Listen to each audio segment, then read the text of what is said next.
let me start with just a few words about career writing. But before I do that, I'm just going to invite everyone to get in touch with how you're feeling and how you're sitting in your chair. And just to move your body a little bit the way that it wants to move, you know.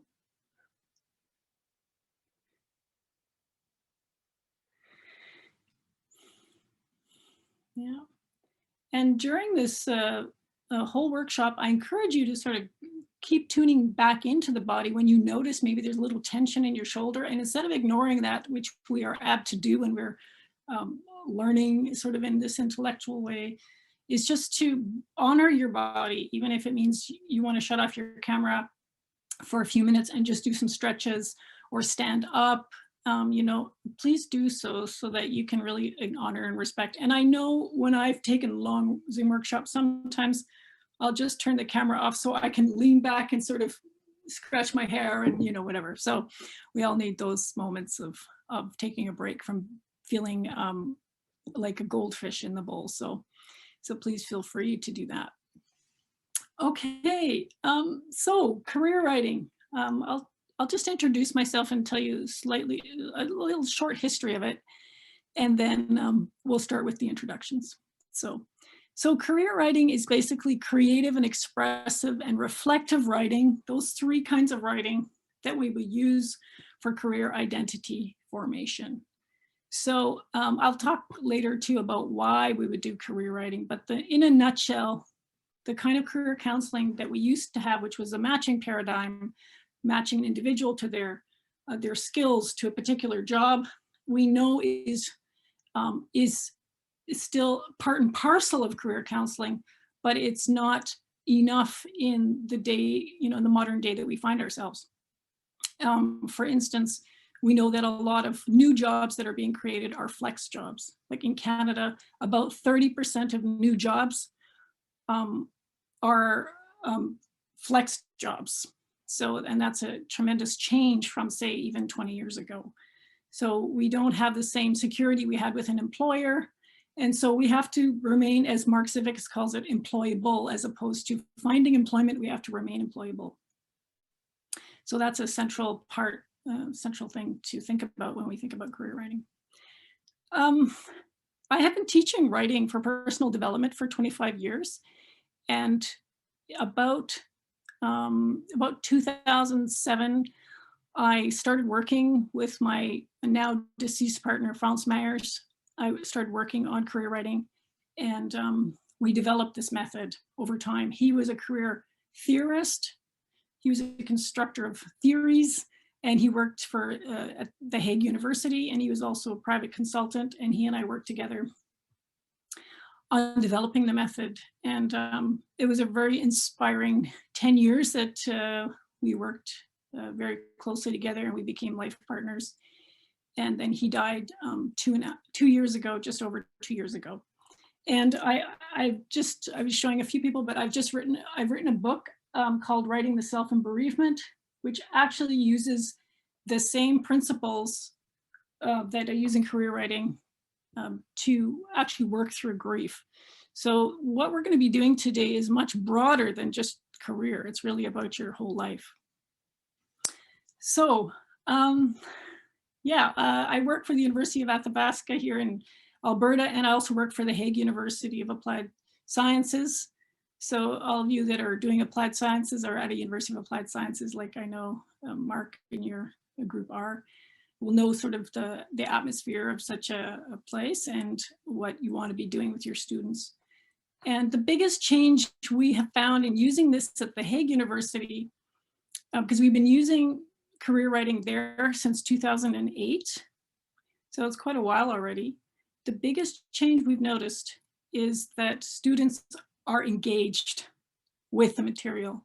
So where the career counseling that that they used to do, which was very like a reflective sheets to write out to fill in things, there was a lot of conversation between instructors and their students about grades and about their program of study, but there wasn't a lot of conversation about who they actually are and what their motivations and drives are.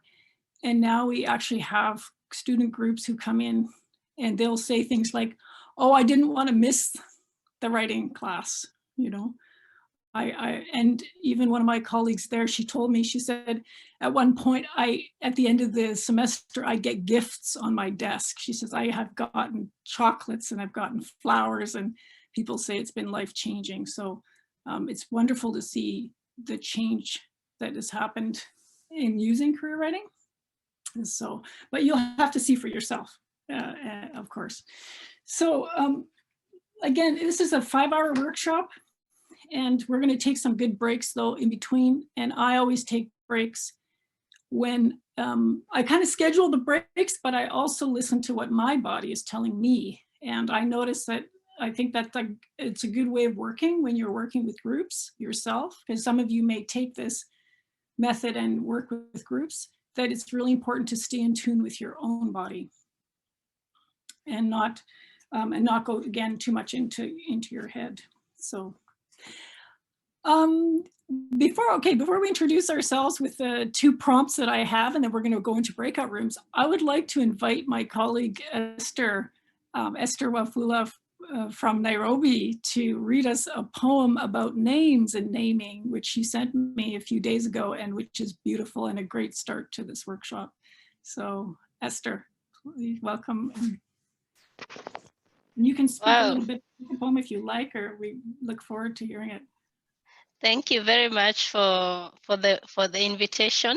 Just to say that I have been talking to Reinekke for some time after I discovered her method, the career writing method, and writing the self. And it has been very, very useful in my life. And as I was pondering some of the prompts that she sent us before this workshop, there was one about the meaning of your name. And I was just pondering that as I was preparing breakfast yesterday, actually. And I was inspired to write this poem, which I will read for you. It is about names. All right, so the title of the poem is Freighted Names. Okay, here we go.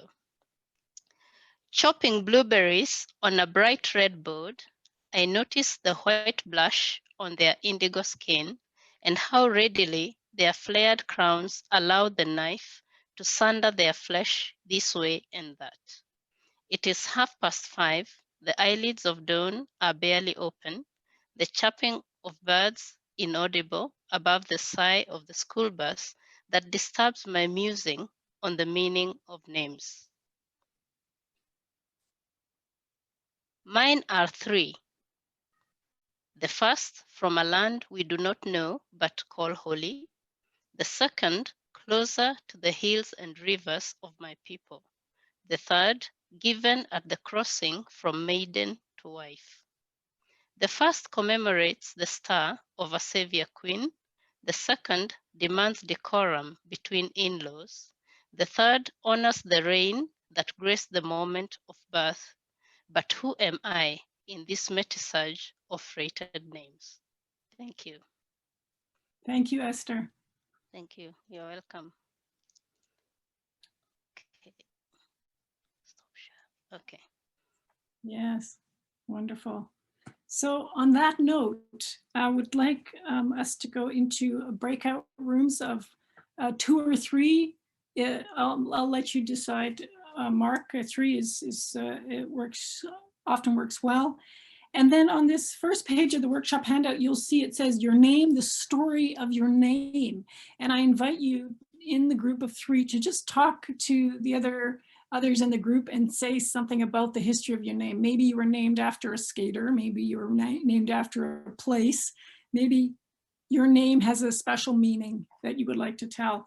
And it can be first or last name or both that you speak about. And then I would like each person to pick one word that's sort of a special resonant word for themselves. And it can be a word like love or clarity, but it can also be a word that's more unusual, like a place name that really resonates with you. So a word that resonates. So, and then we'll come back into the greater group and do a very brief introduction where we sort of group back together. Welcome back, everyone. Welcome back. And Thank you. Yeah, I would like to just see in the, perhaps in the chat, let's see some words in the chat. You can type your word to everyone, the word that came up for you. And I know it's not always easy to come up with that word, but when you start talking about what matters to you and how you might coach people in career guidance, usually there are some things you catch yourself saying again and again. And that word is usually in those places where we speak again and again. So I see some of the words appearing: emergence, creativity, empathy, connection, values, self-sacrifice, unique, evolving, diversity, freedom, purpose, contribute, meaning, connection, connect, compassion, courage. Yes, wonderful, wonderful. Okay, so I'm glad we're doing some meeting like this. And again, to tune into the body. Tune into the body a little bit. Please move your body the way that it requires to be moved. You might feel like a little bit of shifting that's necessary. Just rub anywhere where you feel any tension.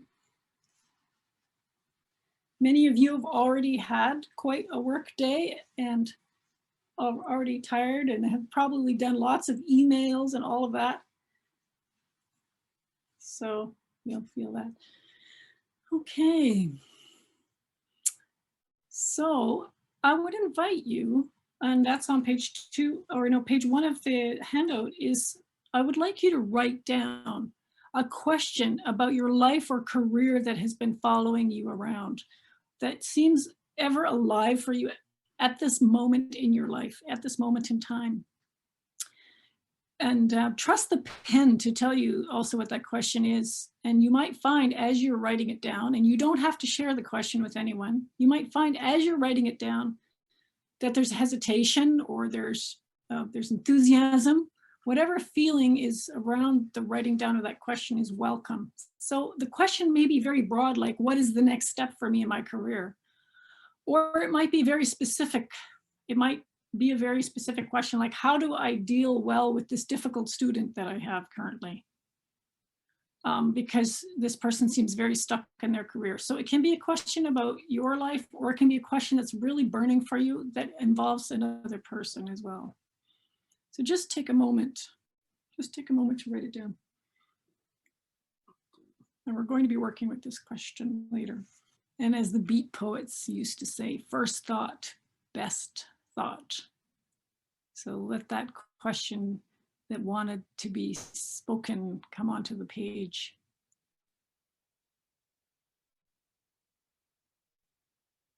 And if you've done this workshop before, you'll probably find that the question, again, is always evolving, and it's never the same question, though it might have some of the same characteristics. It might touch on some of the same life themes that you have. It usually does. The other way I ask this question, which may help when you're teaching career writing, is if you got an hour and a half time with the best career counselor in the world, it was a free offering and you got to spend an hour and a half, and they asked that famous question that Mark Savickas, well-known career researcher and career counselor, asks, how can I be useful? He asks his clients, how can I be useful? And then what question would you really be dying to ask as you sit with him and imagine that you're going to get an hour and a half time for some career support. So I always really like what Mark Savickas says, and who's familiar with his work? Who's familiar with the work, the narrative career construction work of Mark Savickas?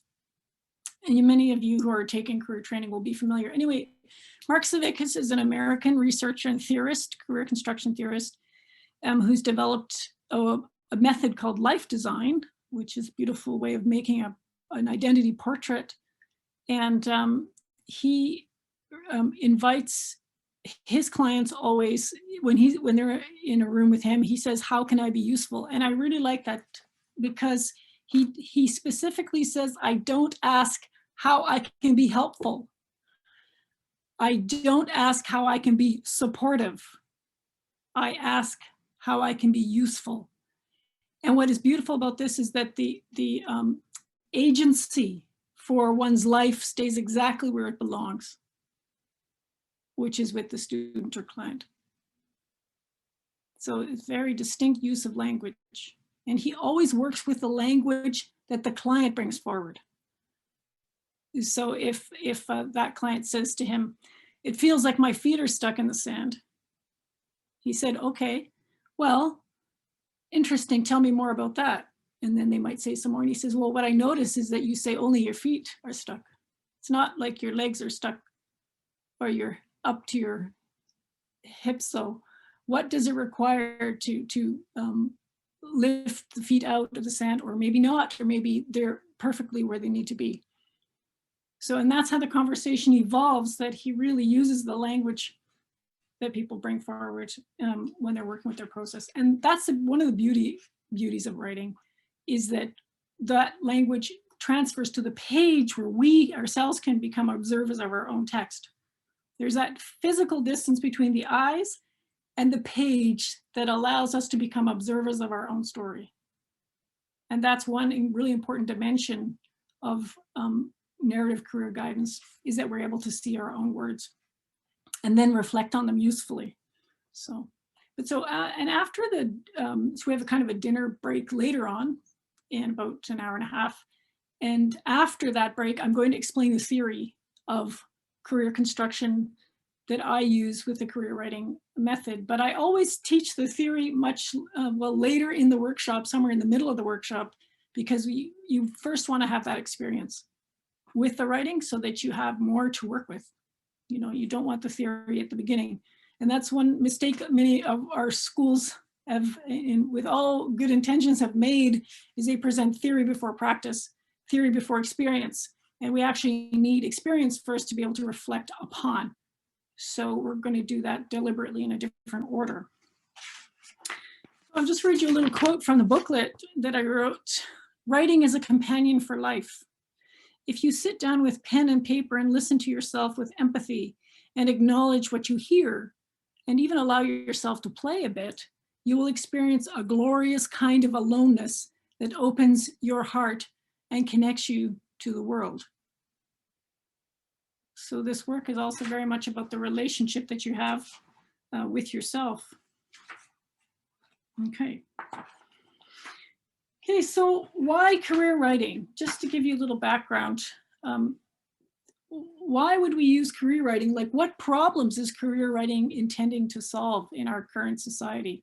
I just want to read you a few statistics from quite recently. These are Canadian statistics and Dutch statistics, just because I work in those two contexts. But there will be similar things probably happening globally. Though please speak up if you see that differently, or if you have some statistics of your own to share. And I'm sure, Mark, probably you have some thoughts on that as well. So you might speak to that as well. So the reason we have a method like career writing, and not just a matching paradigm where you do psychometric testing, find out what somebody's good at, match them to a particular career. There are three sort of main reasons for that. And the first is the insecurity and the complexity and the individualization of society. Those sort of three elements there's a huge change even over the last 50 years in our society. First of all, our economy is what they call a gig economy. And maybe many of you have already heard that term. A gig economy, as in it's a jobless economy. Of course, there are still jobs and steady jobs, but more and more jobs are becoming insecure and are project-based. So you may become a worker who does a whole bunch of projects for different employers on a temporary basis to solve a number of issues. Now, this can be a satisfying lifestyle, but it is an insecure lifestyle. And as Franz used to joke, we humans are not very good at dealing with insecurity, you know? So, okay, so the one statistic, interesting, out of Canada, between 1997 and 2015, we went from 4.8 million to 6.1 million jobs that were created in Canada. We have a population of about 36, 37 million, just to give you an idea. And 1/3 of these jobs were insecure jobs. So they were added. So they were not steady jobs. So that's a tremendous percentage. And 90% of those new temporary jobs even had a 30% reduction in pay than it would have been if it was a steady position.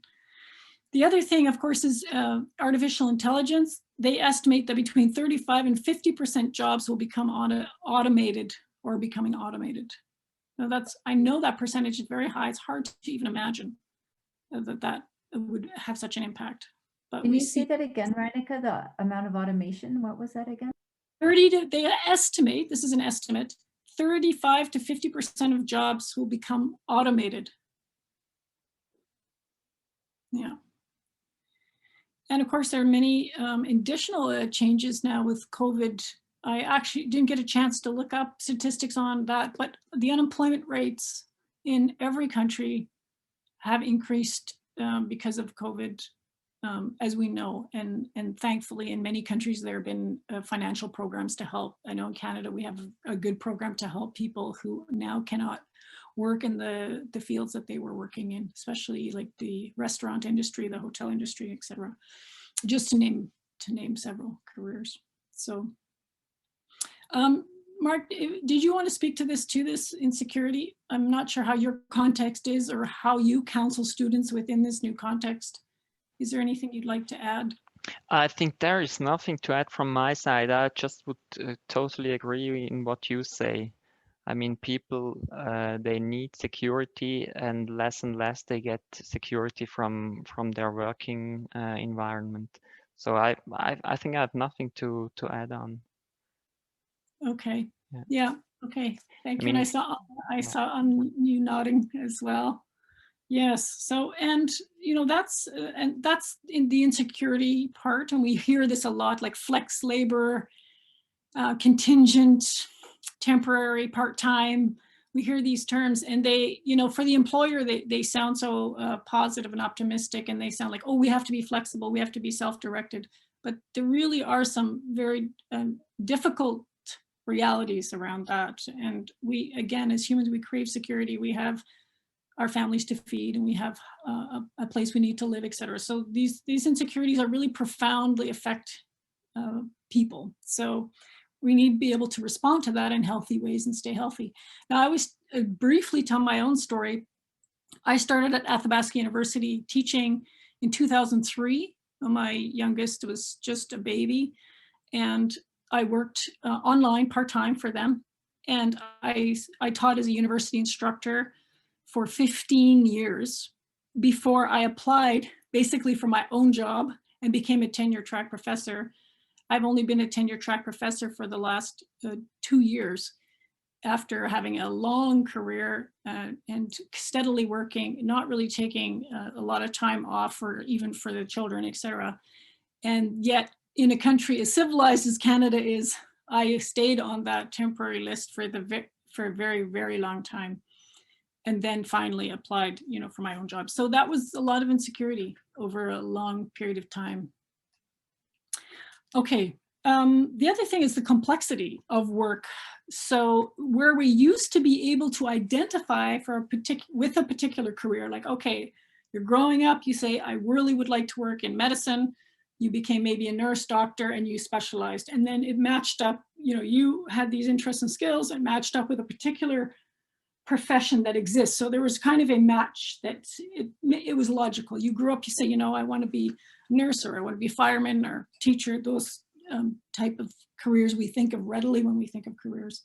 And the research, this comes out of the Central Bureau of Statistics. And I always talk about this research because I find it fascinating. At that time in 1970, when this research was first done, there were 5,000 professions that we could identify with readily. So we could say, okay, I know what that is. I can train for that and become that. 5,000 of those professions. And there were about 2,000 vague roles that you could also do as work, employed work. So for instance, a policy analyst, or like an advisor to the municipal government. Now, people didn't know exactly what you did, but if you explained it in about 5 sentences, you could generally explain what it is that you did. So there were these careers, we don't know what they are, you know?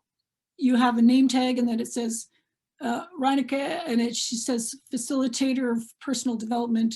And you think, okay, what does that mean? What does she do? How does she do it? You know, it needs explanation. And it's not something I could have trained for when I was coming out of grade 12 and going into university. It's like, okay, you want to become a poet / personal development trainer, academic, career theorist. You know, I could not have trained for the work that I have today in any kind of structured way. So again, 5,000 recognizable professions, 2,000 vague roles that we need to more knowledge about. In 2012, the Central Bureau of Statistics in the Netherlands redid this research, and they found that there were about 1,000 professions left, just 1,000 that we could identify with readily, and about 23,000 of the vague roles. So, and I always use this example, which I think really works, is you think of a fireman. You grew up and you go, I want to be a fireman. So we think, okay, you know, we know what that is. It's, you get on a truck and you have the water hose and you put out fires. But now if you think of what firemen actually do, one of them is like a medical specialist. The other one is the specialist on the truck with the particular tools, which are all digital now. Then there's another one who is a chemical expert, because they use all sorts of different chemicals for extinguishing. So the fireman that we thought was the, you know, we know what he does, is actually a whole host of professions that are really unique. So again, it's not something we can directly match. We may have somebody who studies chemistry and becomes a fireman, you know, an expert in the chemicals used for extinguishing fires. So again, there's so much more complexity to navigate. So you can't just tell your child, well, what would you like to be, sweetie? What would you like to do? And then you go off and do it. It's really not that simple anymore. Okay. And then the individualization of society is that's the third item. So we have insecurity, complexity, and the individualization of society. We have a huge change over the last 50 years. Like I think about my mother in her day. She did go to university, but it was quite logical for her to get married and have kids. And that was sort of the standard biography. It was clear what she was going to do. And it was sort of clear how you were supposed to set up a household, raise your children, etc. And she was born 1941. So just give you an idea. And then yet, as me and my sisters and brother grew up, already the choices were going to be different. It's like you didn't necessarily have to get married. You didn't necessarily have to have children. You could do a career. You could do a part-time career here, over there, etc. So there's just a lot more diversity, and not only, but the big change is that in the old days, you could say they told you what was a good life. So they said, this is a good life. So that's what you should do. It's a good life. And of course, we still get that kind of advice from our elders, as it were. But now it's much more, what do you think is a good life? What would you like to do with your life? Because it's up to you. You know, Franz used to make this joke. He says, you know, in the old days, you go to the doctor and you say, look, I have a pain in my left arm. And then the doctor would check it out and say, oh, you've sprained your muscle here. There you go. He says, but then nowadays you go to the doctor and you say, you know, I'm having this strange pain in this arm. I'm not sure what it is. And the doctor will say, what do you think it is? And then you say, well, I think I was playing basketball too much. And okay, well, maybe, you know, what do you think? Could it be that, or is it stress, or are you using your laptop the wrong way? Or so even your conversation with your doctor has changed to be more, you know, you are kind of a client there as opposed to the passive patient. You have to be proactive even in your healthcare. So that's just an example of how our society has changed. And of course, mostly for the better. I think none of us would want to go back to the time when we were going to be told what to do. and that we were told what a good biography it looks like, what a good life looks like. You know, we don't want that standard biography anymore. But when you have a choice biography instead, the question is, how are you going to create that choice biography? And so, and that's what career writing is here to assist with, and it's a form really of, you could say it's a form of self-counseling, though we also do it in groups, and we have a facilitator, etc. And then once you have a sense of how to do it, you probably notice that you can use it a lot on your own as well.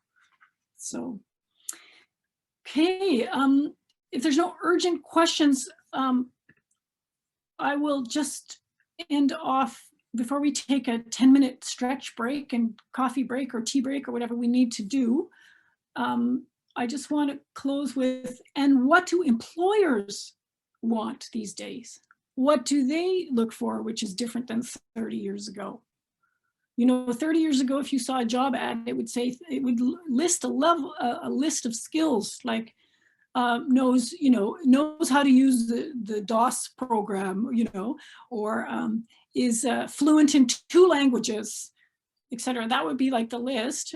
Has administrative skills.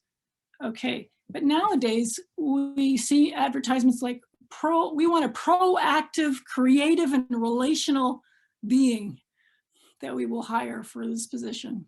You know, you have to be self-motivated. You're going to become a member of a self-directed team. You have to be flexible, know how to deal with difficult people. You know, there's a whole list of soft skills that is being required now. And we want to give our students that opportunity to learn those soft skills where they still have gaps in that knowledge. And the final word before we take our break on this is, in education, they talk a lot about the importance of self-reflection. You know, I think, who would say in your educational environment where you're teaching, people have said self-reflection is important? We know that it's important. Who would say? Is self-reflection important in your workplace? Is that something that's also articulated?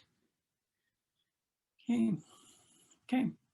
So most of us, we're a little hesitant putting up our hands, so I'm curious about that, but maybe you can speak to that. The thing is, though, in education, if you ask a professor or lecturer or career counseling expert in an educational environment to tell you what they think self-reflection is, they often will say, oh, it's when you get a student to reflect on their course of studies. It's when you get a student to reflect on a piece of reading that they have done. And they can be aspects of self-reflection, but self-reflection is not those things. It's not about reflecting on those external things for the sake of, you know, doing an analysis of. Self-reflection is when we're able to go inside and actually say, I was reading that new article on, you know, right-wing politics and populism spreading around the world, and I noticed I felt tremendous resistance as I was reading, and I don't know why I felt the resistance. And then a good facilitator will say, okay, let's explore that. And that student may say, well, on the one hand, I think the trends are terrible, but on the other hand, I think we should have a society where people are told what to do and people are categorized, because that's a good society, right? Because didn't that succeed in this and this and this?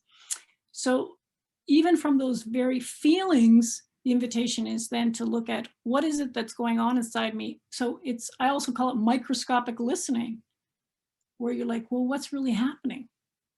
So, and if instructors and career counselors are able to do that, they're able to help their students also a lot better. Because, for instance, say you're sitting across from a career counseling student and you feel very uncomfortable. And our tendency is to pretend that that's not there. Let's pretend, let's just try to help the student, give them the information they need, and then we'll be done with it.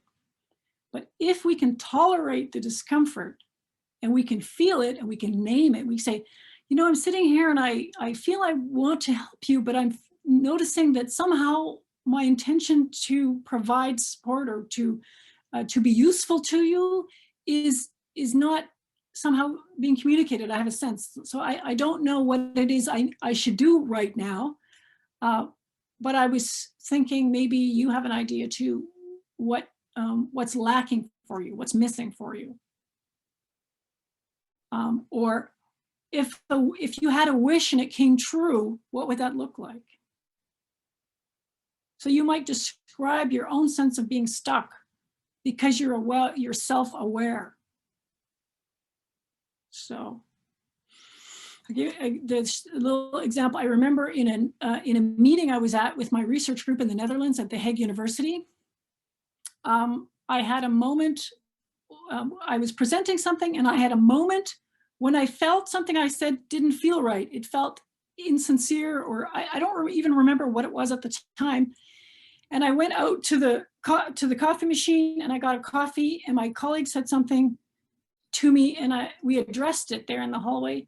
And then I came back into the room and I sat down and I said, you know, the thing that I said about this and this, that didn't feel authentic to me, so I would like to address that.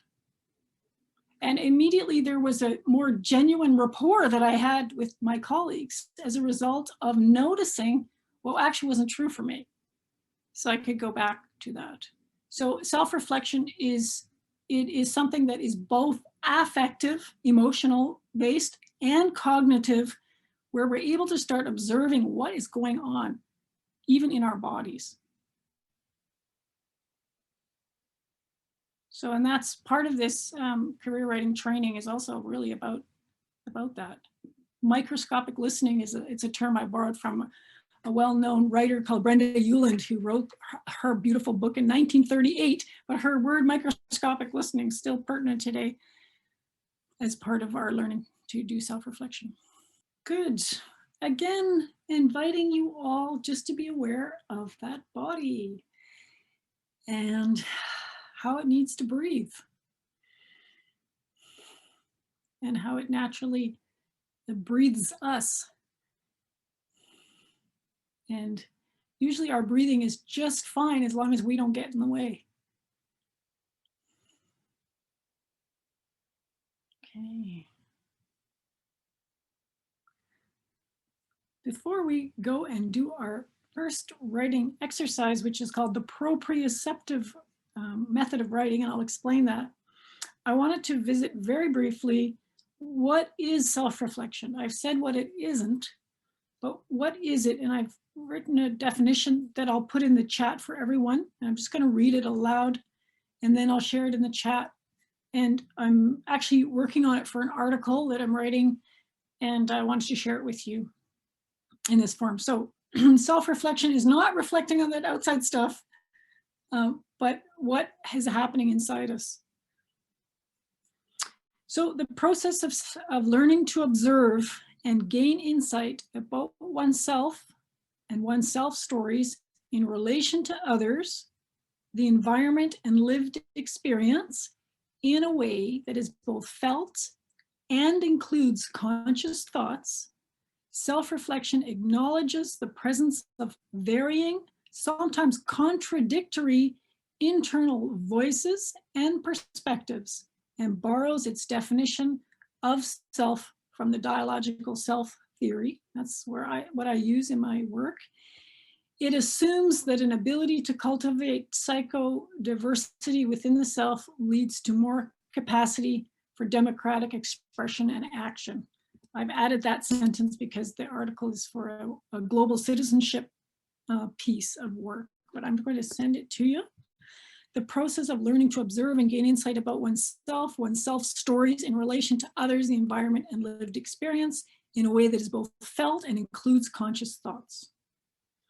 Self-reflection acknowledges the presence of varying, sometimes contradictory internal voices and perspectives, and borrows its definition of self from the dialogical self theory. So I've sent everybody the first article that I think is a very nice general article out of 2015 in the Canadian Journal of Career Counseling. So you have that as a resource, but I have many more, and So please feel free after this workshop too to ask for those, and I can send along resources to you. Okay, as Stephen King beautifully says, I put that on page 2 of the workshop notes, is life isn't a support system for art. It's the other way around. So art is a support system for life, and writing is an art. So the purpose of career writing is to develop your warm inner compass. And in career writing, which is a form of writing for personal development, we are learning to get the internal dialogue going and to create an awareness about the internal dialogue. What's really happening inside me, also in relation to external things. This means that we begin to hear ourselves and become intimate with what we really think and feel. We also touch on old pains within us and can transform them into insight. Anyone who's familiar with the work of Mark Savickas will also know one of the things he says is our preoccupations become our occupations. He also says what we have passively suffered, we are always trying to actively master what we have passively suffered.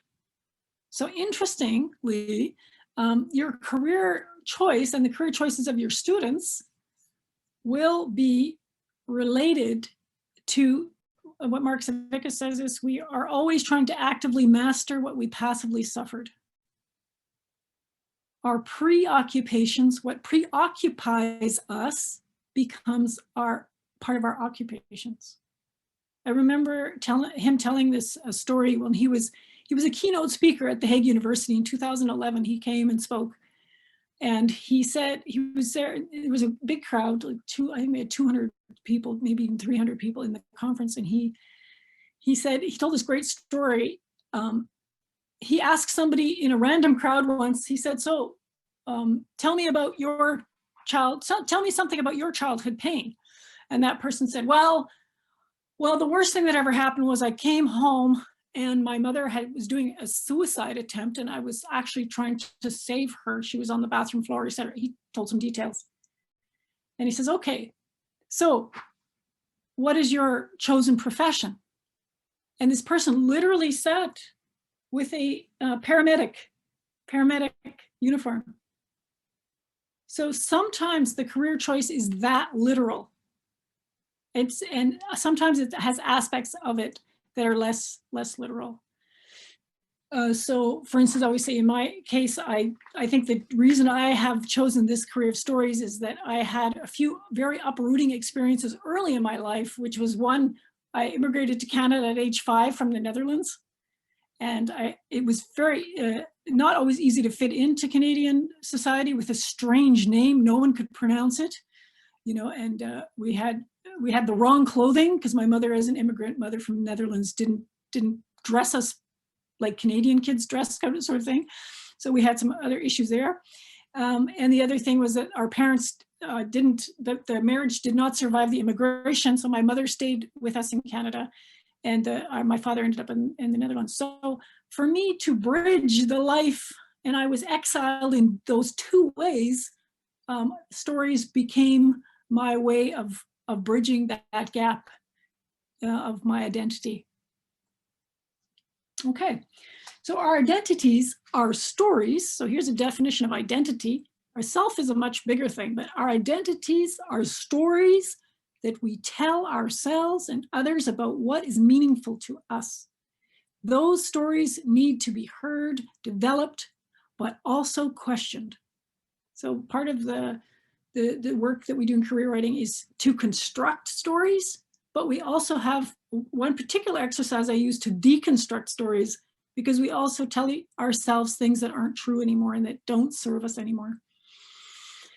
We regularly need to listen in and update what we believe about ourselves. We know we are doing that successfully when we feel both alive, content, and are moving in the direction of our yearning. And our yearning is our desire, yeah? So the idea is that we create more internal space, which is reflected in the space we imagine is waiting for us in the world.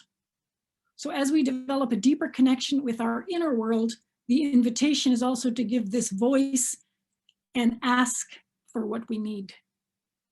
So if we can tune into what's happening inside, we're also able to better verbalize what we want on the outside. All right.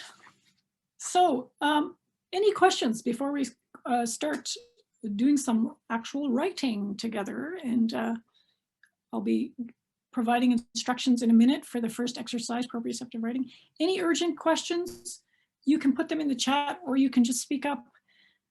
Our group is small enough to definitely just take, put your sound on and step in. Any questions as we go forward? Hey, Reinekke, I just want to request you to tell us the name of the author who has written about microscopic listening. Oh, This is yes. my first time to hear about this. Thank you. Yeah, her book,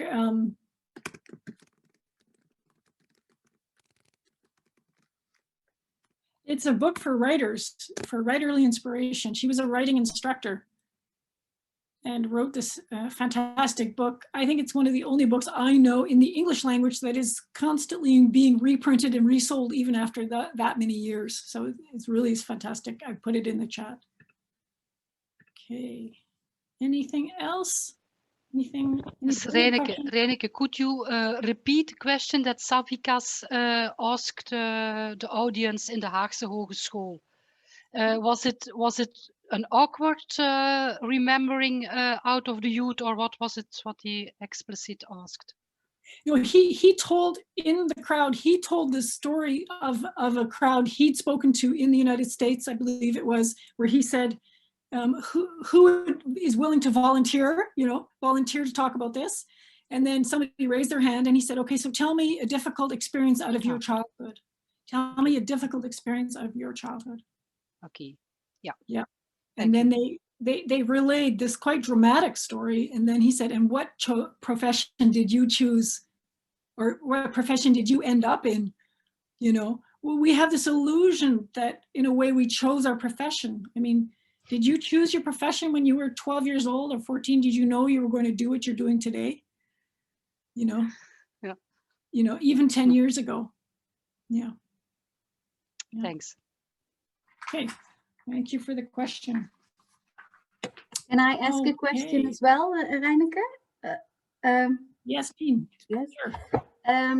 Going back to what you said earlier about the changing jobs, if you do know your talents, but you cannot immediately think of a job that suits it, what do you do? Or am I too early with my question? Or? Yes. No, for instance, so like I said, this idea of matching is the old paradigm. Now, there's nothing wrong with still trying to match up, because we will always do that, Mm-hmm. But it's much more important to know who you are and what drives you, and to be able to articulate that. Yeah. Because what will start to happen is if you are able to express that with joy and conviction, some work is actually already going to come to you. Yeah. You probably have seen this with clients. Yeah. I'll just give you my oldest daughter right now with COVID. She cannot really be employed. She got out of university right when COVID started. She finished her bachelor's. So for her to start working at a job was not so easy, but she has a part-time online job. And she let her neighbors in her new neighborhood know that she has an industrial sewing machine. Yeah. Something like that, yeah. And she gets part-time mending work in addition to her being able to do her weaving and other things that she does. She's a fiber artist. So interesting, just the mention of those skills, and she can have as much work as she wants, really, based on part of her story. And she proudly tells the story. Yes, I have a studio, I have a weaving loom, and I have a sewing machine, an industrial sewing machine. Mm-hmm. And so the stories start to attract projects to us. Yeah, it's a new way of thinking, yeah, or a kind of new way, yeah. Yes. Yes. Thank And you. it's actually one of the lovely and hilarious things. Like Franz was an amazing speaker and he was always so inspiring and made people laugh. He'd say, it's just like choosing a partner. He said, you got to know who you are. Yeah. You know, you make us a locus of control here, you know. Yeah. So, and I think you can relate to that when it comes to partner. What would you advise your best friend who's looking for a partner? You'd say, well, how do you like to live your life? What do you like to do every day? And if you're enjoying that and you know who you are, then that partner is more likely to come to your life, you know? Yeah. Thank you. Can, yeah, okay, good. Any other questions before we go on? And we will, like I say, after the dinner thing, we will also talk, I'll talk more about the theory and what we're actually doing, you know? So, yeah. So anyone from who's working in the directly with students or clients, are there any questions that are popping up for you as you hear me speak? Anything that's there present for you? Okay. Just check the chat. There was a message there, I think. Okay. Okay, there's a message there from Elke. Thank you. I'll get to that in a minute. All right, so the first writing exercise we're going to do is called proprioceptive writing. And it's a method developed by two American tenure track professors who actually left academia and started their own writing institute. And they wrote a book which they published in 2002 called Writing the Mind Alive. And this, I love that this book sort of found me. And as I was reading what they were doing, I thought, oh, this is what my students need. Because in a way, I had been doing a lot of writing myself as a young woman when I was in my 20s. And I had given myself that tremendous boost of doing a lot of writing. And I thought, how do I get my students to write? But in a way that is not just, okay, keep a journal, please, about your studies. You know, keep a journal, please. No, what is the problem with just keeping a journal? What is the problem with keeping a journal generally? Any thoughts on this? What has a journal brought you good things? Has a journal not brought you good things? Yeah, Colleen. I never can keep it going. Yeah. I start, I have good intentions, and then I'm really, really critical when I do look back. And I just can't seem to get that structure into my life and feel good about what I write. So I've tried several times and it just never seems to take root or continue, even though I know all the value that it can bring me. And I would love to be that kind of person who journals. Thank you. Thank you for that. That's great feedback. And I think recognizable. Elke. I like to journal with purpose. So I never used to journal, but now I journal with purpose. So around questions of, you know, what I think, said, and thought, but what I would have liked to have thought, said, or done. So just kind of transformational writing with purpose. Okay, and that's an alive way for you for writing. It's alive for you by the sounds of it. Any last thoughts on that before I mention a few things about journaling and why, if we tell our students to journal, why it often doesn't add a lot of benefit necessarily? It can add some benefit, but how it might not, or how we might create more benefit. Interestingly, I'll tell you, a student journal research was done at the Hague University about 10 years ago, maybe even 15 years ago. And they asked the students how they reflected when they used their journals. And this is actually the conclusion that researchers Watte Zijlstra and Frans Meijers discovered. Basically the students said, well, I figure out over there what that teacher wants, and then I reflect how she wants it. And then I figured out what that instructor over there wants, and then I do what she wants or he wants. So basically they're responding to what they think the teacher wants to hear, which is, I know we all know this, right? We've done this ourselves when we were students, and we're kind of shaking our heads as instructors thinking, oh, please, no, please, not that. Well, there's a couple of things with journal writing. It can be very instrumental activity which doesn't add life to what we're doing. Again, it's reflecting on stuff. Like you're asking students to reflect on, how do you find your studies? Are you enjoying right? That's not a lie for them. And the other thing is that anyone who's kept a journal will notice that they have probably written about the same problem over and over again, not necessarily making much progress. So I call that the cycle of lament. So now the good thing about that is that you discover what your life themes are and they keep coming back at you. But it certainly would be a wonderful thing if we could write about them differently, so we could break out of certain patterns that we're in, you know. And a lot of journal writing doesn't allow us to break those patterns because we just tend to repeat the old words that we always use. So if we tend to use the word frustrated a lot, then that word will keep appearing in our journal writing. And then 5 years later, we'll still be frustrated by whatever, our boss, our mother, or whoever, you know. So this exercise will help us, allow us to break out of some of our old patterns. Now, the first thing I always say to students with this exercise is, I will not ask you to share content.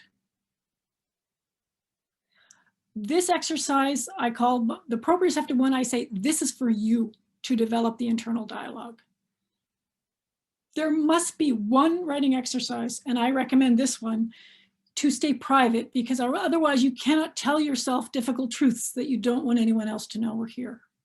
So there must be one exercise where students are not beholden to you, where they will not get graded, where they will not get improved upon.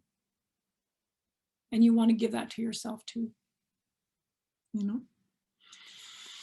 So we'll start with paper, pen. So I recommend this writing exercise to be done written on paper. Even though you might prefer a computer, please do some handwriting today. I'm going to put on music. The instructions are to put a candle beside you, which I think is a lovely thing because I think it anchors you again at the table. I always keep saying I want to buy a battery-powered candle when I go to do workshops face-to-face because, you know, there's fire codes and all that stuff. And we're going to write for about 20 minutes, but I'm going to keep track of the time. You do not need to keep track of the time. And there are 3 instructions to guide you, just 3. The first instruction is write what you hear. So internally things are happening. You're going to write down what you hear internally. Now this journal exercise does not have a subject to start with or a particular goal. Okay, it's just in and of itself, I can start to connect to the inside and internal dialogue, just like you would do with meditation when you start hearing your thoughts. So there's no goal. So I just mentioned that for Elke was telling us about her transformation type journaling, where she says, I look at what I said and what I would have wanted to say, but this journal type writing does not have any goals. It's not to improve yourself. It's not even to get to know yourself necessarily, though you might. So write what you hear is the first instruction. The second instruction, so write what you hear. So internally, you know how that voice goes in your head and you start with, oh, I don't really know what to write. I never really finish a journal. You know, I have lots of blank pages left in my journal. I wonder if this will be any different, you know? So that's how it may start. Okay, don't try to direct your thoughts. Don't worry about grammar or punctuation or logic or consistency or fairness or eloquence or any of those things. I say this because we all have a little bit of school trauma about the right way to write. There's no right way to write here in this context, you know? You don't have to be a brilliant writer to write. Okay, so that's first instruction. Second one is listen to what you write.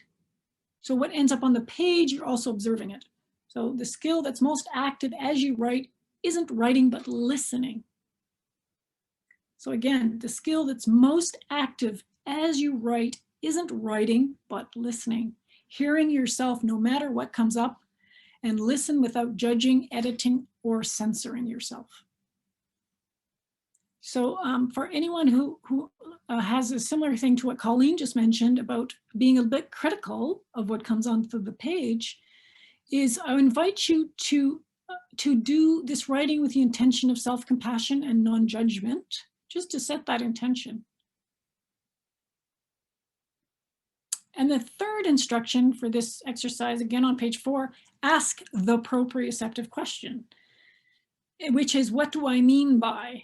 And you might use this question 3 times or 5 times or 10 times while you're writing, even 15 times. So you're writing away and you say something like, well, it sure was frustrating the other day when such and so. What do I mean by frustrating? Oh, frustrating was like a bit of exhaustion and a bit of anger mixed together. Oh, what do I mean by anger? Oh, I actually mean that I felt this burning sensation in my chest. Okay. So you start slowly unpack the words. So write what you hear, listen to what you write, and ask the proprioceptive question various times while you're writing. What do I mean by he never listens? What do I mean by I really would want to write that book? What do I mean by tired at the end of the day? Okay. All right. So I'm going to keep track of time. I'm going to put on the music for us. And I find in most of the classes I teach, which are usually groups of about 12, 10 people really enjoy the music. One person says, I don't really know if I like it or not. And the last person says, I cannot write to music. It has to be quiet for me. So I'm just going to put that out there. So you might be in either of those groups, and so I would invite you this time to try it with the music, though you can turn the music down for yourself if you find it too loud for you. Okay, so we're going to write for 20 minutes. I'm going to keep track of time and I will bring us back to the group. So here we go. I'm going to put on music. It's Dutch Baroque music. Baroque music was advised in this writing exercise because it's similar to the beat of the heart.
2 more minutes, and you can look at the concluding questions I put in the chat or on your page 5 to complete the exercise.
Okay. Finish your thought or sentence. Hopefully you've been able to answer the concluding questions. And know that you can always come back to this.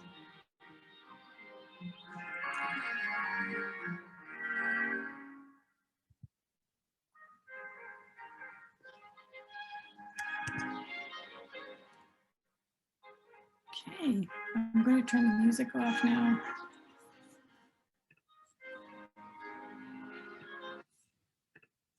Okay. Welcome back, everyone. So the final piece of that exercise is to answer those concluding questions, and I find them quite profound. So what thoughts were heard but not written? There are always some. Something that we almost dared to put on the page but didn't quite, or we heard in the back of our minds and thought, oh, I'm not putting that on the page. And how do you feel now?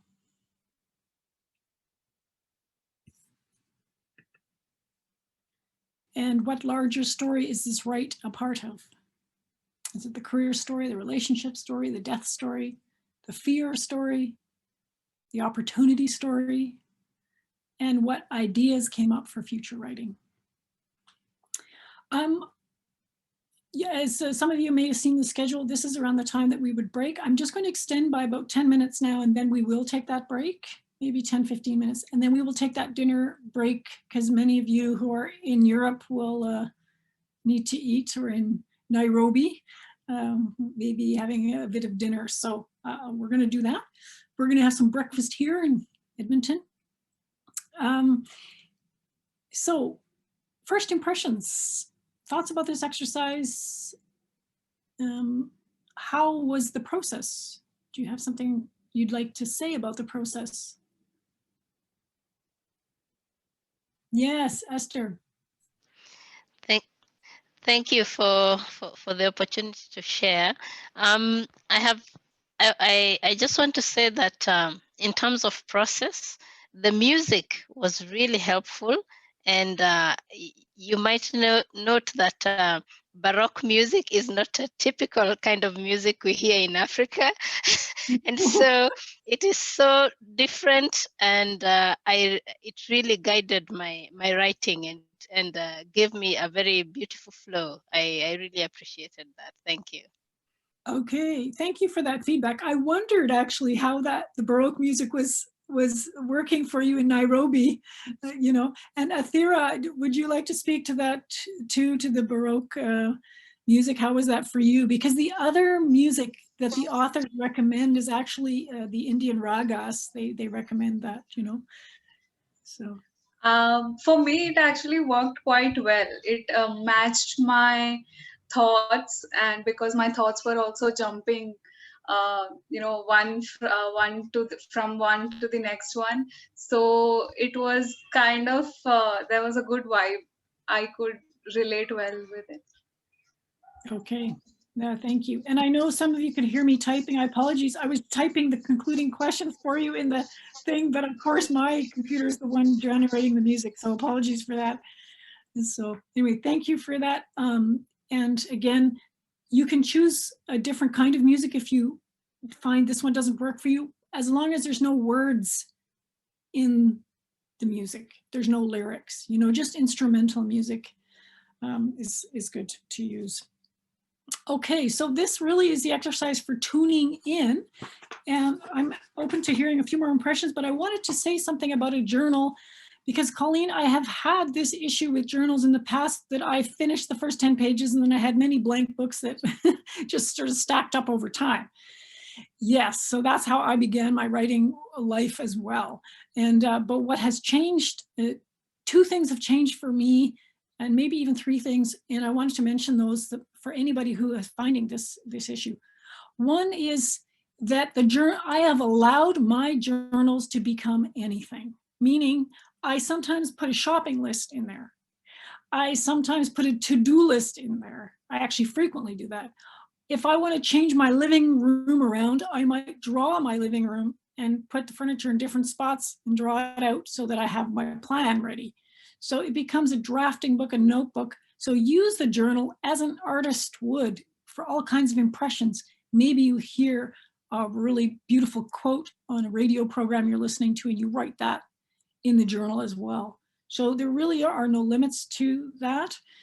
And the other thing that helped me a lot in really fulfilling my writing goals in that way and making writing really come alive was that I often bought a book about writing to accompany my journal. So I'd have this in my purse, plus I'd have a book on writing, you know, take it along with me, and in the train or in the plane or wherever I was, and I would be getting inspiration from the author that had written the book. And one of the early books I used was called Writing Down the Bones by Natalie Goldberg. It's a famous book now. It's 30 years old and still being reprinted, Writing Down the Bones. And she has fantastic sort of little prompts in there for inspiration. And Brenda Eulin's book is very good, and there are others. I have found personally The Artist's Way, I love the quotes in there, but it never worked for me. Her method never worked for me. But some people swear by it, you know. Julia Cameron's work, The Artist's Way. Okay, before we take our break, and when we come back from our break, we're going to do a few more writing exercises before I go into the theory, because we have some work to do together. But I'd like you to revisit the question that you began with and to write it down again, and it may have evolved. So again, say you are sitting with Mark Savickas and he says, so how can I be useful to you? How can I be useful to you, Marie-Louise? How can I be useful to you? How can I be useful to you, Elka? And also, as you've written that one, we're going to be working with that question later again, as I was saying, but just let it be. There's no urgency to answer it. Just want to invite you to ask that question. And the other thing before we take our break is on page 6, at the bottom of page 6, here you'll see this lovely picture of the children in my grandmother's family. Here is my grandmother right there. And we're going to talk about family and family influence, but on the bottom of that page, you'll see a question. So I write again, narrative career counselor and researcher, Dr. Mark Savickas writes, we work to actively master what we have passively suffered. And in the words of career coach Barbara Scher, we find the same message. She says, talent plus pain is drive. Now, don't think about that too much, but fill in the question at the bottom. As a child, I couldn't stand it when. So I didn't like it when I was against, you know, this created stress for me. As a child, I couldn't stand. And this, again, can be private, can be for your eyes only. There's no obligation to share. I couldn't stand it when, and finish that with the next sentence stem. And what should have happened was, what should have happened, what I would have liked to see happen, what I wished for. Okay, so we're back, and I know many of us have had a bit of a meal and such, but I like to restart the second part of the workshop with a little bit of movement. So I'd like to do that.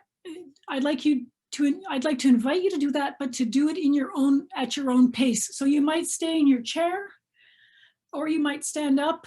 It's up to you. I'm going to put on some music that we can dance to, and you can leave your camera on, or you can turn your camera off.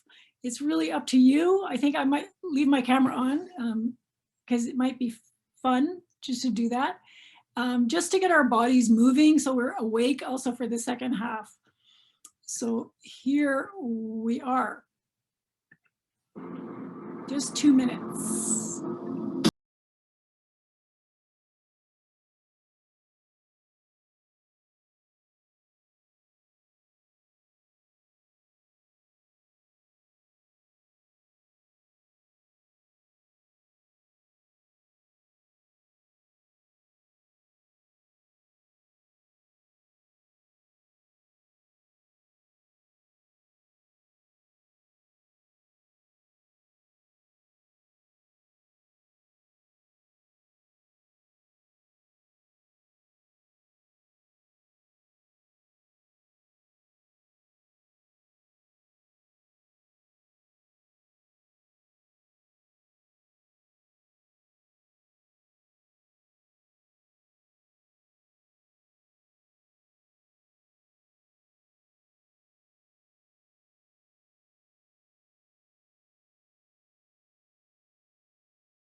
Great, wonderful. We're all awake, I hope. Good. Okay. Welcome back. And this next exercise we're going to do is about parents. And this is the amazing thing that we take different stories from our parents, but they influence our career trajectories and our life trajectories tremendously. But you probably all know that, but we're going to do a writing exercise where we explore that more concretely. And this is an interesting thing perhaps to know, and I'm going to reveal something to you here in the class that might be interesting for you to know. I'm in a studying group with one of my sisters. And we notice that when we tell the story of our parents, that we took something completely different from our parents, even though our parents, of course, are the same parents, and we actually only are a year and a half apart. So the message that we took about work, career, life, how we are valued is completely different. It's she and I are in the group, and you'd think that we were actually two unrelated beings, except that we share a penchant and interest in personal development. And she is right here in our group. She decided to join in today. And Elke, maybe you want to say a few things about this as well, because I think that we're similar, that we both like to dance, but yeah, maybe you want to say a few things about how different our narratives are based on the parental experience.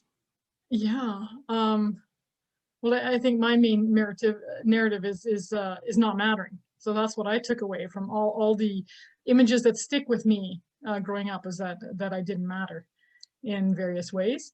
And I know that's not the same one for Ryan. And I also know the people in our group, appreciate seeing the differences and our different perspective, even on how we see our parents. And, it's very different. Our relationship with our parents different. What we took away from them is a little different. So, yeah, I know they enjoy seeing that contrast and how we interact around it. I don't know how specific you'd like me to get. Yeah, well, thank you for that, Elke. I appreciate it. So it's kind of like a twin study. Like I say, we're only a year and a half apart. We both have intellectual interests. We both have advanced degrees, all of that. So we both have an interest in personal development, but yet our particular kind of pain and challenge are different, which is so interesting to find. So this, I hope, as an introduction, gives you the freedom to write about your father or mother. So you're going to choose to write about your father or your mother. You can make up your own mind about who. And I'm going to invite you to write about that parent for about 10, maybe 12 minutes, something like that. But I'm going to ask you to write like a novelist writes. So instead of telling me who your mother or your father is, you're going to show me.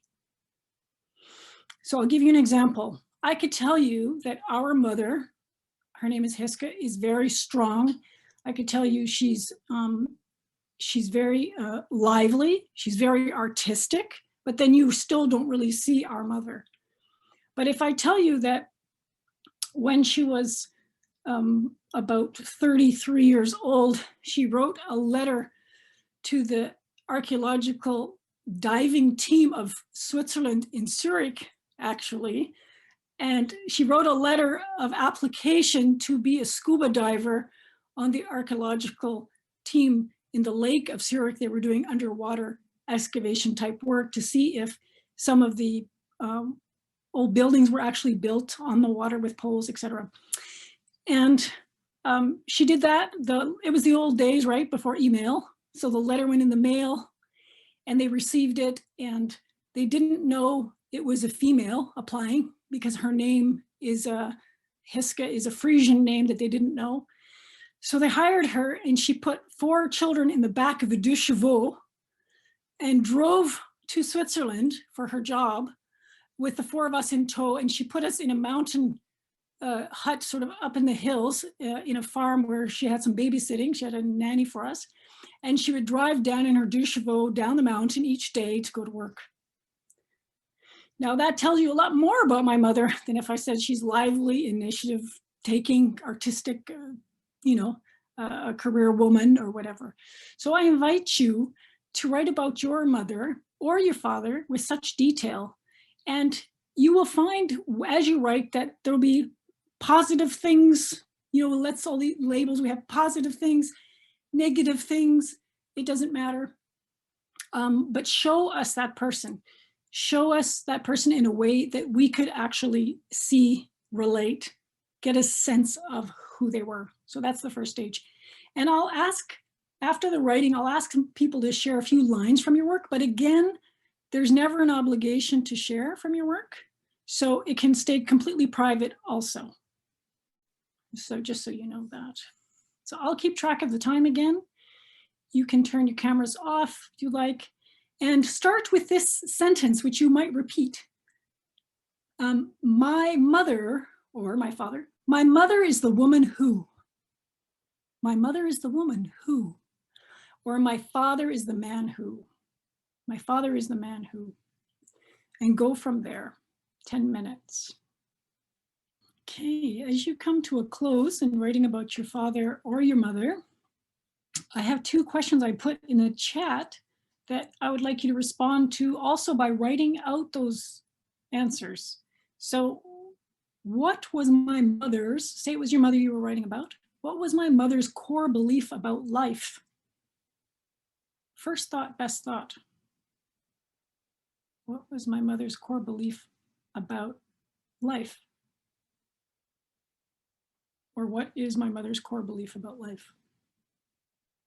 And the second question, what was my, or is my mother's core belief about work? Okay, now before I go on with there's 2 more questions coming before we will go into breakout rooms, but I would like to hear your first impressions of this exercise. I want to say too, it might be quite emotional to write about a parent. It's quite likely that it's emotional in places. You might find that some loyalty for the parent arises if you say anything critical, you know? You might find you're appreciating your parent very consciously right now. So Elke, if you might, what would you say our mother's core belief about life is? Because I think I want to do a little demonstration about what we took from our mother, even if we knew her well and felt we knew her well or know her well. So I focused on our father. okay, I wrote that down too. So let's compare. Yeah, core belief of I wrote, you can't trust it. Core belief about life is you can't trust it. And his belief about work, I actually couldn't quite decide. With 2 things that came up, is it was necessary to make money, and it satisfied a certain curiosity. Okay. And what I wrote about him is I was writing about him sitting on the couch in a photo we have of the family, sitting on the couch. And he's kind of like staring, you know, what looks a little kind of obliviously like an absent-minded professor. And I wrote, he stirs and looks at us benignly, almost angelically playful in question. Why am I here? How can I love you? Knowing inside that it's that it just is that he doesn't know how, not that we're not lovable. Yes. Beautiful. And so interesting, Elke's of our father, her story about his life belief is it can't be trusted, you know, and that's what I heard you say. And I wrote my father's core belief about life is a place to become aware, and it is scary, and sometimes it's scary too. So life is a place to become aware. So that's what I took from our father. And the other thing was, which is a little similar to Elke's, is he said, I was a slave at work and well paid, so I got stuck there. So you see the similarities in the stories, but you also see the profound difference of how we took our parents' story. So just to give you that freedom, and also to give you the freedom to work with clients who said, yeah, but my brother wouldn't agree with me. He'd probably say this about my mom. Doesn't matter, because it's our projection that is of importance here and what we took. Any other thoughts before I ask 2 more questions that I'll ask you to write down as well? So the next 2 questions are, I'm going to ask you to make this leap, and in a longer workshop we would have time to do the other parent, is what was, for the opposite parent, the one you didn't write about, what was their core belief about life, just off the top of your head, intuitively? And what was their belief about work, core belief about work? So the other parent. And again, first thought, best thought, what comes to mind, what resonates? And when you write it down, do you sort of feel a resonance in your body? Is your body also saying, oh, yeah, that's kind of how she was, you know? And the next step in this exercise, before we go into breakout rooms to share what you would like to share of this portion, is if you combined your mother's belief about work and your father's belief about work, what kind of statement would that become? So write a new sentence combining your mother and your father's beliefs in some way that makes sense. So what are you finding as you see this statement sort of put together? Would anyone like to comment on this? What is your experience of putting together mother's belief and father's belief? Elke, did you want to speak? Yeah. I also want to create space for others. I'll just say it quickly. So my statement was, if you have to be a slave to work, at least you can create your own job. which makes me laugh because we both do that. Yes, yes. And it doesn't feel like slavery. Yes, indeed. And mine was, work is enjoyable and you can also be a slave to it sometimes, which is quite applicable to my own life and hours of work. So yeah, so do you see how the combined belief is something you're walking around with in your own life, perhaps? For instance, I had a psychologist friend who was doing his PhD on creativity. And I said, what's your father's core belief about life? And he said, oh, be creative, engaged, that type of thing. And then his mother had said, life is hard. I think she was an immigrant from Ireland. She said, life is hard. And then we were, talking over lunch about his PhD. And then he says, oh, it's just so hard. And then I said, yeah, it's hard. And there's a creative solution for everything. And he just, it was like a light bulb moment for him that he said he was influenced by both those energies, I mean, I know a PhD is hard in general, but it was so interesting to hear that, to hear his approach, like he not himself combined those things, but saw those things combined. Now, say you had a student come in whose parents are both negative, like it's hard to get employed and life's hard. That would probably really help you in understanding where they're coming from and where they're going to be operating from. Now, there's a third piece to this exercise that's called the hero, childhood hero, based on Mark Savickas' work, where we can help get ourselves out of the parental programming that we also have. So, there's a third piece. We have the father and mother behind us, influencing us, and then we're looking ahead to other role models that can also help us transcend where the parents have been or are coming from. So sometimes you'll have a student who have two negatives and it doesn't make a positive. Usually if there's two negatives in the parental unit, as it were, there's someone we looked to like a teacher or someone who nurtured us.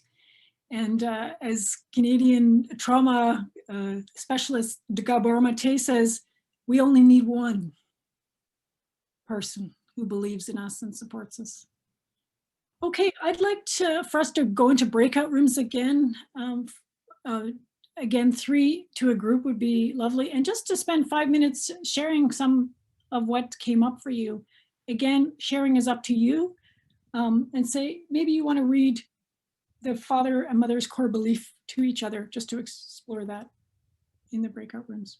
Okay, so interesting, right? I said father and mother, the influences of them are behind us and strengthen us in many ways and weaken us too in other ways. And even if we were missing a parent, say our father died young or something, there are other influences like grandfathers and grandmothers that are also there that can have influenced us, but those are always really strong influences. Also in career research, we see parental influences are very strong. Though since the 60s and 70s, parents have felt less and less helpful in guiding their children in career decisions because of the complexity and the digitalization of life. So they felt more and more hesitant to advise their children. And so we also need other inspiration and other advisors. So fortunately, we're not determined by mother and father only. And we have other role models that we look to. So what I'd like to do now is for us to revisit that original career question once more and to see, has it again evolved now that we have these new insights? And please follow your intuition more so than any kind of rational way you can approach this. So can you get warmer, warmer, warmer to this question, like the children's game we play when we hide an object somewhere in the room and the child has to find it and we say warmer, warmer, colder, colder. Can you get warmer to your question? Let's write it down again. And how is your body feeling? Are your feet still flat on the floor in comfortable fashion? Do you need to adjust yourself a little? How are you doing? How are you doing somatically? Physiologically? As we develop this warm inner compass of self-reflection, we always want to stay in tune with our body because our body gives us such important signals, emotional signals that we can interpret. So we want to be in tune with that always.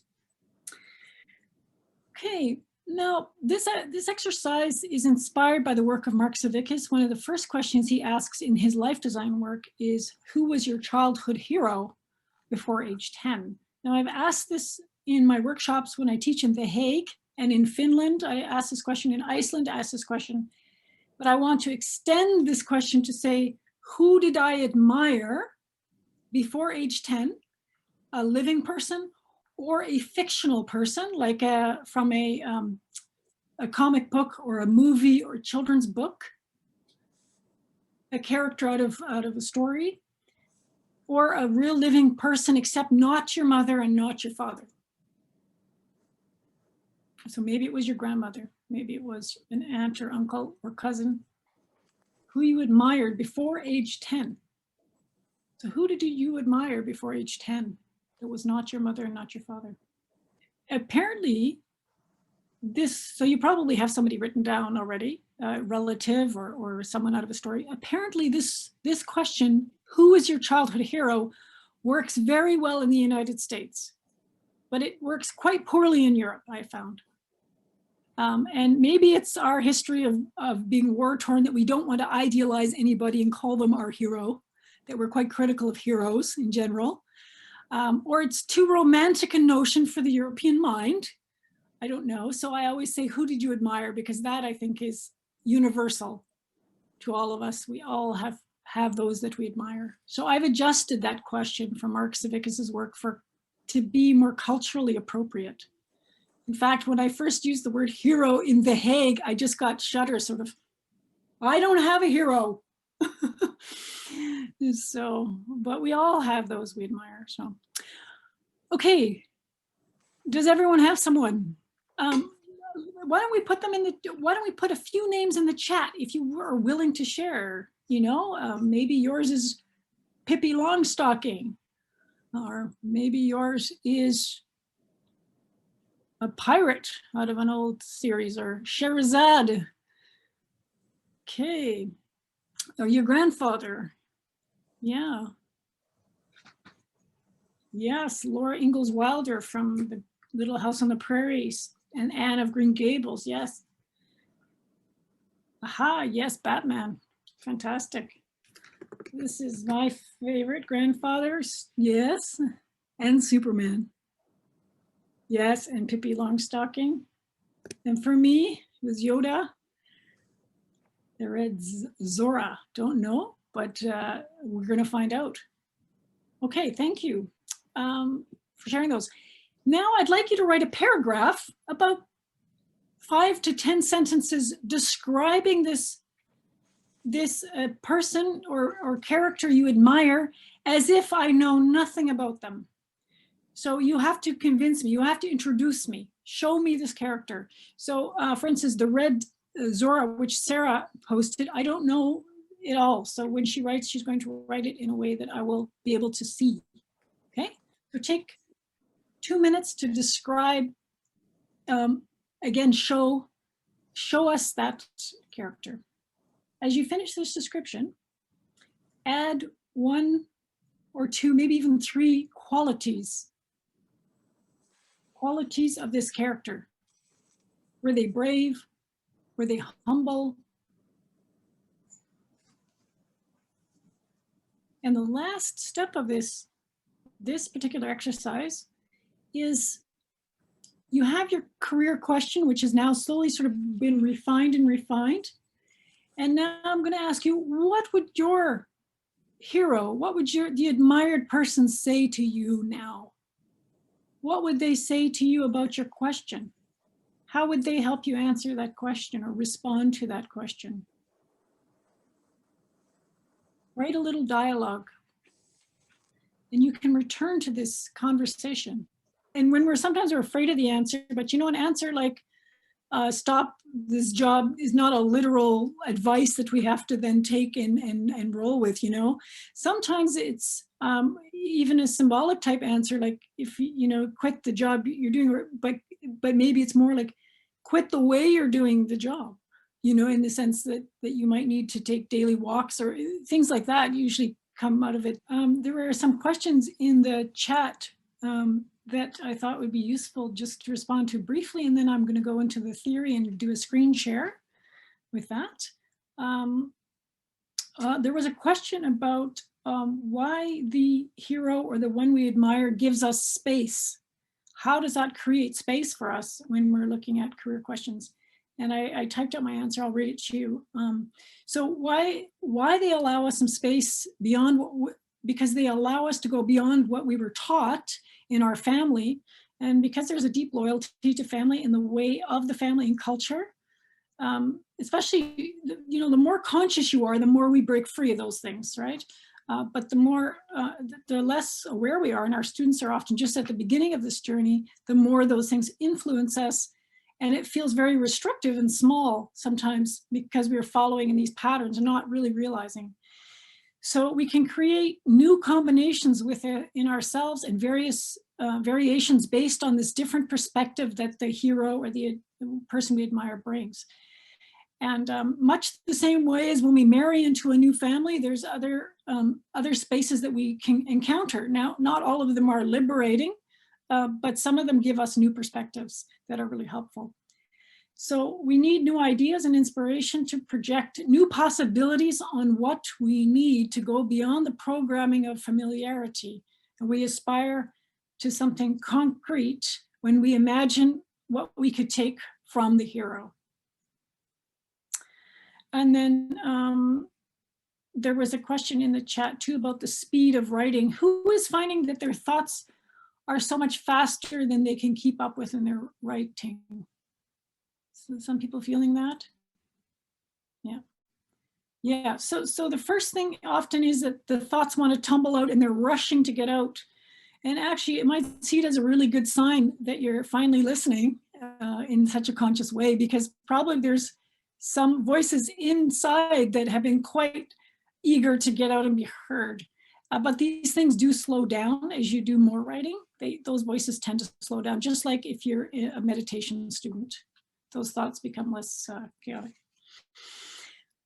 Okay, so this is the model I use to explain what it is we are doing when we are using this narrative writing approach to develop a new story, which gives us the possibility of taking new action again as well.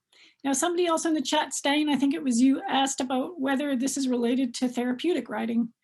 And indeed, one of the branches of my work is therapeutic writing. Writing for personal development is what I call it. So under the branch of what I call writing the self, there is a writing for personal development branch. There is a career writing branch. And now as well, there is a grief and bereavement writing branch. But they all follow the same principles of personal development and growth. And usually it starts with a challenge of some kind. So here you can see the boundary experience. It's a situation, event, or attitude that really challenges us in life. Like, for instance, a student who comes to you and says that they really, they see that all their friends know what direction they're going in, but they have no idea, they feel really lost. Or somebody else comes to you and says, I've lost my job. Or there's a death in the family and someone says, I can't work because I'm so stressed.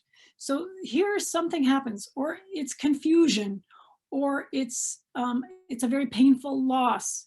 Any of those situations usually are the impetus for our learning. And also our career learning is often comes from a stressful sense of, I don't know what to do. I don't know what my next step is. I'm confused. What happens when I graduate? Where will I go? And so we cannot cope in the same way we always used to cope. As human beings, what we do is we tell ourselves a first story about the stressful event. So we tell a first story, which is, well, it's not my fault. I just did this 4-year program at the University of Applied Sciences, and I don't know what to do now. They were supposed to show me what to do, and I don't know what to do. Or somebody says, well, yeah, it's not fair that I lost this precious person in my life. Now I'm all confused and it should never have happened, etc. Right now with COVID, many people have saying this is outrageous. Why are we stuck at home? This is terrible. We have the terrible story. And it's a very human story, and we know that it's very logical that we should feel that way, except it doesn't help us, of course, So when we have a career client and they come in, they say, I'm confused. We want to get them to this second place, which is the second story, where they are no longer confused and they have a sense of direction, etc. That's where we want to get them to. And that's where we want to get to as well with our career plans, etc. But there is no direct way across from the first to the second story. There's no way we can do that directly because it would be a rational argument, like the Baron von Munchausen lifting himself up by his own hair, lifting himself and his horse sort of off the ground. It's not how it works. What we need to do, and this model very much resembles the hero's journey, is that we need to go into the experience, including our feelings around the experience. So when I introduce you to the proprioceptive writing, what I introduce you to is an opportunity to do some sensing. Sensing is mapping what is going on inside. What are our thoughts and feelings? So that's kind of a first phase of the process. So what you want to do when you're working with students and clients is make them feel safe enough to embark, to not to let go of their first story, but to slowly embark on sensing, which is to you're getting all your thoughts and feelings out so they become visible or audible. And in some of us will go to career counseling for this and do it verbally, like we would do with Mark Civicus, and some of us can choose to do some of that with writing, for instance, the proprioceptive writing. And so it's this sensing phase is when our story is still chaotic, but at least we can see more of it. We've put it on, we've mapped it and said, okay, these are all the things that are happening for me and happening to me. And then as we do a number of other exercises, for instance, in the exercise we did on parents, we can start to gain a little bit more focus around this. So we're in a chaotic situation at work. We lost our job. Here we're in like a kind of a chaos. When we do those writing exercises about the parents, we might find like, oh, I tend to be overly pessimistic about my future because I have some negative voices from the parents. And so for me, I realize that some of the writing I'm doing is showing that kind of difficulty and negativity, while I also feel some hope, for instance. So, and the ability, for instance, to use the dialogue with our hero is over here. So we're talking with ourselves. We have a career question. That's the career question we wrote down.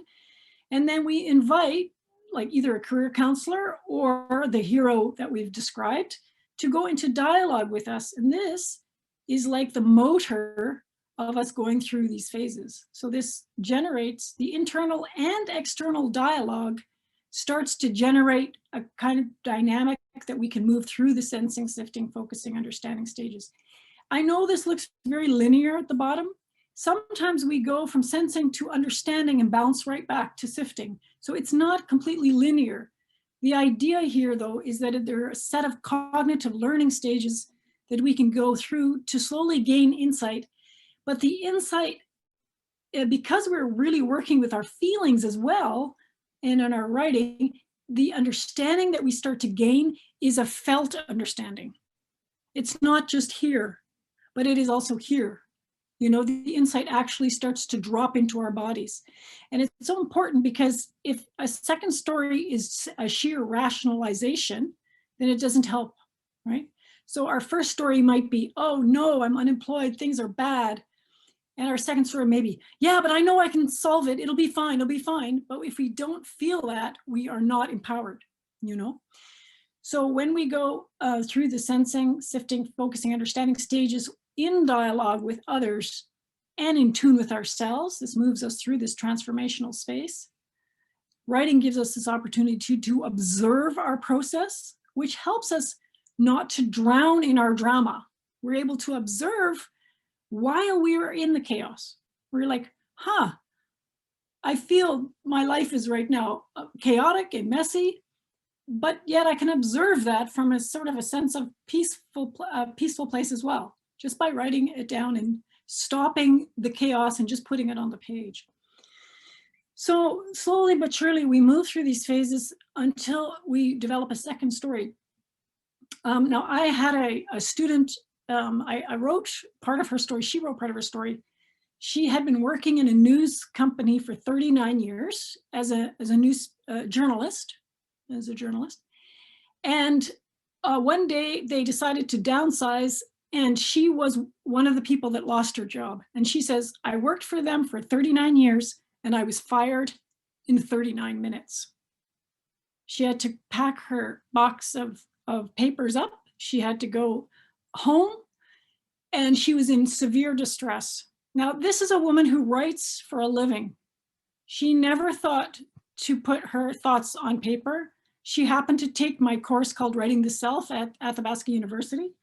And she started to write her story about her distress. And she used a number of these exercises that fit into these sort of phases. And by the end of the course, and her story is beautiful. Her name is Edith, and she gave permission to publish the story. By the end of the story, see, this is what happened. Here she was so distressed, crying at night, couldn't sleep, terrible. And then her friend said, oh, Edith, you're so capable. Just go on monster.com and you'll find a new job in no time. You have skills. Now that is throwing someone over into the second story. Like that's trying to push them over here without the emotional confidence that goes along with that. So the learning would only be up here. It's like, yeah, I should do that. I should do that. Yeah, I will get online. And okay. But no, that it never worked. So as she grieved, she actually grieved the loss of her job. She grieved the loss of her identity as it was. And as she came to the second story, she said, you know, I kind of felt trapped by the job too. I think I'm going to do some consulting for people. So she ended up doing consulting. And I remember the last time I heard from her, that was a while ago still, she was working partly, she's a Canadian. She was working partly in China. She was traveling back and forth. She was doing all sorts of business advising. And she said, my life, it's unrecognizable how well I've done. And she also was able to help the other, some of the other employees who had lost their job and who were quite desperate and sad. She was able to be a support person for them. And she said to me, I am so surprised that all these years I've been writing for a living and I never thought to use writing as a way through this situation, you know? So it's a beautiful story of how she went through this process. And the metaphor that was really helpful for her was that she had to do a renovation. Her house had to have a complete renovation, and that was her identity. It needed a complete, like the kitchen was torn out, the walls were damaged, and she slowly but surely started to build them up again. And this metaphor gave her a lot of strength. So she literally went through this writing process in the course and did lots of journaling using the proprioceptive method, writing poetry, etc., and back and forth with me, but in a very like I would with any student, just feedback back and forth. I wasn't trying to help her. I was not trying to help Edith. She really helped herself through this process. So yeah, so we usually come out of this situation with a shift in perspective, acceptance, and meaning found. And you know, you can find a story in your life where this happened to you. Something terrible happened. You have a first story about it. You perhaps talked to a very good friend who really helped you grieve, and you now find yourself here. So you can do counseling. You can talk to very good and wise friends. There's all sorts of ways that we can do this. And career writing, this type of writing we're doing today is one way to do this, one way to get through.